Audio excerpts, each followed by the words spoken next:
Most people using AI are burning money on expensive inefficiency, which is why it's absurdly easy to outperform them.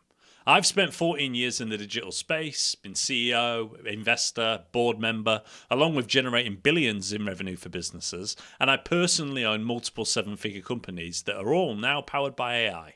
And here's what I'm seeing. The gap in AI is getting wider fast.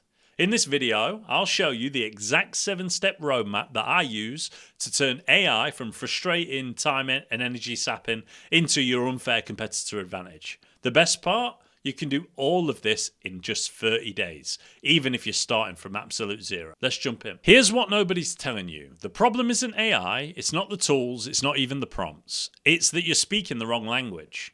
Week 1 starts with learning what I call AI English, and it's nothing like what the gurus are teaching you.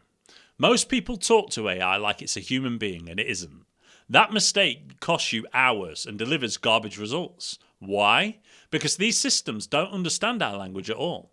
They predict it, and when you understand how prediction works, everything changes. If I said out loud now, and I'm going to, twinkle, twinkle, little, your brain fired star. You knew. You predicted it. That's not magic, that's pattern recognition. And that's exactly how AI works. But here's what most people miss. Google search has been around for decades, and Google autocomplete does exactly the same thing LLMs does. It has seen millions of searches, it's learned patterns, and now it predicts what you type in. AI models like ChatGPT and Claude work exactly the same way, but with one critical difference. They don't store answers. They generate everything on the fly using math, not memory. So now that's step 1 almost complete. You understand why AI can feel so smart yet so alien from you. Your words are actually tokens. Twinkle is one token, little is another.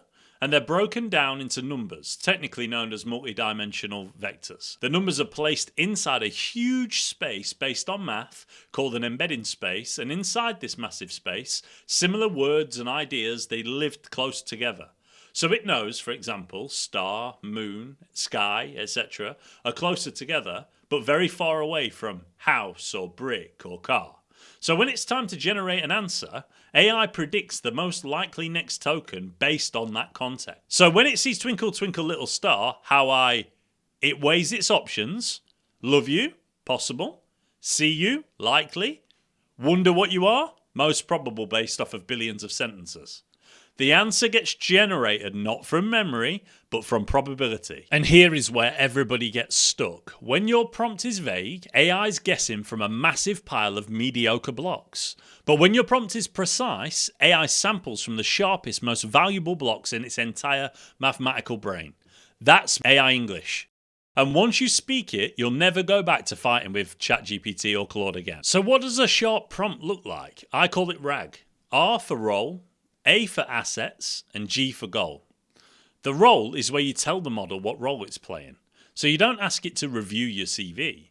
You say, you are a senior CV consultant who's reviewed 5,000 plus executive resumes and specializes in transforming vague responsibilities into quantifiable achievements that get interviews. Giving AI a lens, it then gets to run off to its collection of Lego blocks and pull all of the information from there. When it comes down to the assets, you give it the context and the data. So you paste in your CV, or you could upload your CV is probably a better way of doing this. Here's the candidate's work history for the last 8 years. The target role is a marketing director. Its current CV is this attached, and we're trying to target SaaS businesses and applying to Series B startups. Now AI knows what to optimize and where to focus. And for the goal, what do you want it to accomplish? Rewrite the top 5 bullet points maybe from its current CV, review the whole CV and give me your opinion of what Series B SaaS companies would think. Whatever you want the goal to be, just give it the goal. And that way you will allow it to be able to do things like make the CV more achievement focused or format it for ATS parsing and human impact. That is precision. That is structure. Only when you learn to speak AI's language does it start working for you instead of against you. And now into the next steps. Everyone's chasing 50 different AI tools at once. Everybody is doing it. That's like trying to learn the piano, guitar, drums and saxophone simultaneously while blindfolded with your one arm behind your back. It's insane, right? You wouldn't do that. So why do it with AI? The right approach is to pick one, Go deep and master the thinking. There's a study showing drummers pick up guitar faster than complete beginners, even though drumming has nothing to do with melody. Why? Because they train their brain to see patterns and practice with intention. It's the same thing with athletes. That's what you're doing with AI. You're not learning tools, you're learning how to think in systems. So where do we start in the first week? If you want the most mature model, choose ChatGPT. If you're in Google's ecosystem, you probably will be better off with Gemini/Google AI Studio. If you want business-focused AI, which is the one that I tend to use more often, it's Claude. But do you know what? In all honesty, it doesn't matter one iota. The tool is the instrument. The skill is in the music. So in week one, pick one. Learn its personality, its quirks, its strengths, and by the end of the week, you should be able to craft a very well-structured RAG prompt without thinking about it. It will become second nature. It will be natural. But structure alone isn't quite enough. Even the smartest AI in the world will sound clueless unless you give it context. Every answer AI gives you depends on how it understands the question. We've just covered this. Inside of all of these models, there's nothing but billions of numbers in a massive mathematical space. Context is the map that tells AI where to look. I use this framework called CLIP. C, conversation history, notes from previous sessions. You can repaste threads or ask the model to summarize. That's how you build continuity.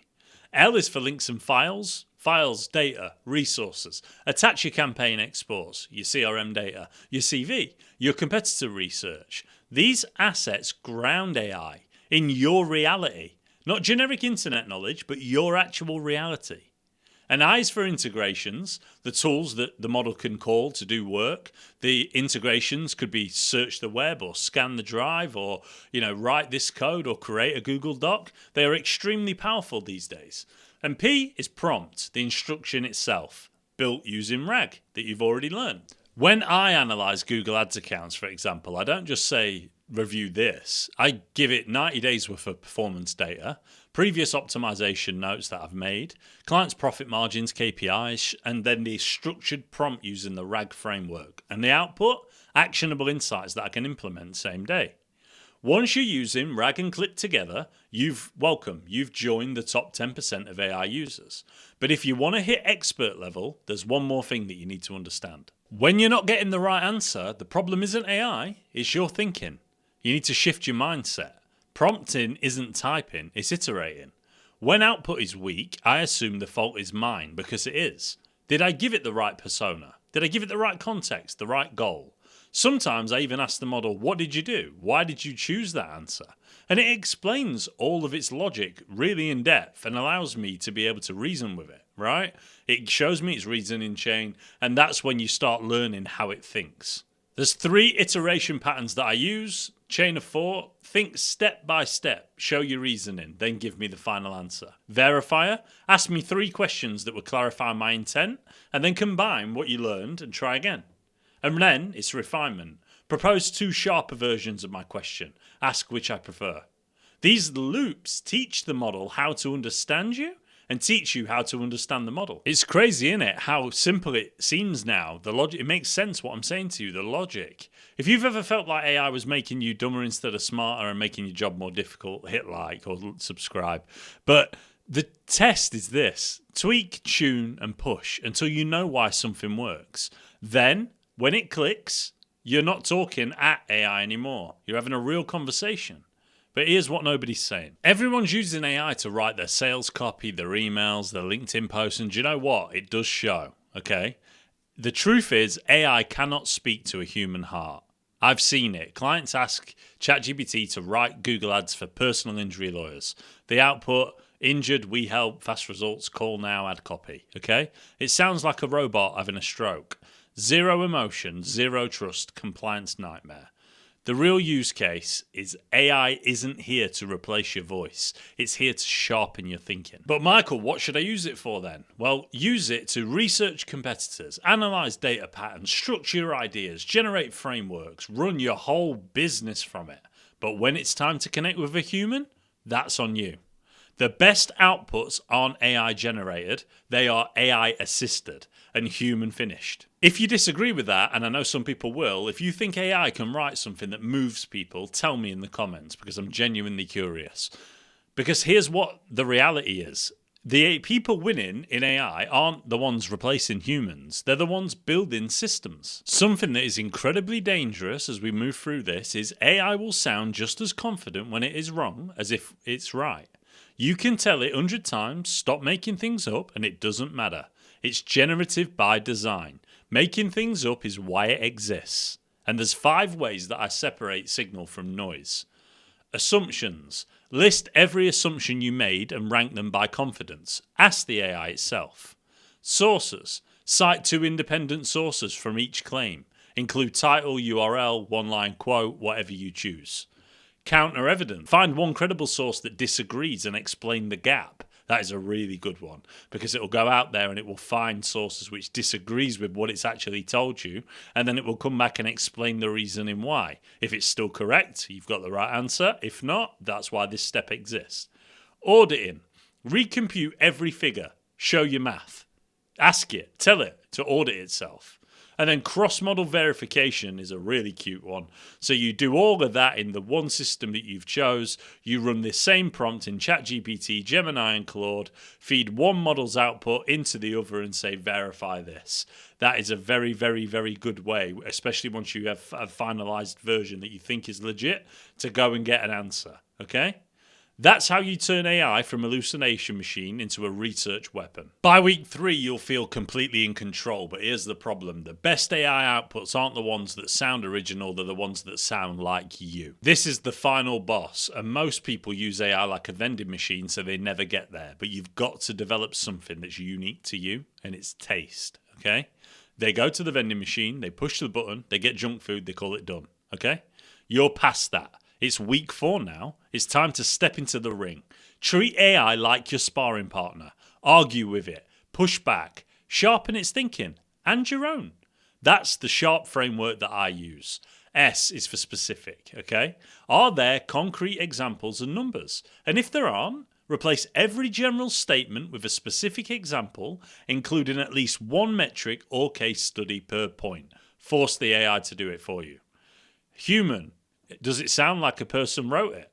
Or does it still sound like a robot? If not, rewrite this in a conversational tone. Use contradiction. Vary sentence length. Add one unexpected analogy. A, my favourite, argumentative. Does it take a stance you could agree or disagree with? If not, don't edge. Pick the strongest position, state it clearly, defend it with evidence, then address the best counter-argument. That's the way that you would nail that one. R, relevant. Is it actually useful for your situation? If not, focus only on advice I can implement this week. Cut everything theoretical or long-term. What are your 3 highest impact actions that I should take now? And then P, punchy. Is it tight or is it fluff? If not, cut this down by 40%, 50%, remove all filler words, make every sentence earn its place. Start with the conclusion. If you've enjoyed this video so far, please like, subscribe, comment, hype. It means more than you would ever know. But remember this, every prompt that you write, every revision that you push, every judgment that you make, you're not just training an AI model, you are training you. AI is here whether we like it or not, but I'm a pragmatist. I don't think AI is here to replace all human work. I think it's here to restore human worth, if anything. What have you learnt today? You now know how to speak AI English with the RAG framework, you know how to build context with CLIP, and you know how to iterate, verify, and develop taste using the SHARP framework. You're not just a normal AI user anymore. You're a systems thinker, someone who can turn vague problems into clear frameworks, someone who can build leverage while everyone else is still grinding. Imagine next week pulling a competitor analysis in 10 minutes that used to take you 4 hours. Picture your inbox. A lead comes in. Your AI qualification bot takes them in 30 seconds, asks 3 questions, scores them, and only routes serious buyers to your calendar. Imagine writing a campaign brief that practically writes itself because AI cross-referenced your last 12 months worth of data and found the pattern that you'd never see manually. That's not science fiction. That's what the 1% of AI users are doing right now while everyone else is still Googling best AI tools to use. Here's the cost of waiting another 30 days. I can't make you take all of this practical information and use it to improve your quality of life, both personally and at work. You can make that decision, and only you. But here's what the cost is. You'll spend 40 hours this month on work that should take 4. Your competitors who figure this out will deliver the same quality at 1/10 of your cost. Doesn't matter whether it's personal for you to use AI, whether it be business related, you will become significantly more efficient if you use this framework that I've given you. In 6 months' time, you won't be an AI amateur. If you're a business, you won't be premium. You'll just be expensive and replaceable. But this gives you a full grounding in AI to be able to become part of the 1% that use AI in its most efficient manner. If this hit home, hit like, hit subscribe, hype the video. I'll catch you in the next one. And this video right here shows you how I would make $1 million in 2026 using AI. And I strongly advise that you check it out. I'll catch you in the next one.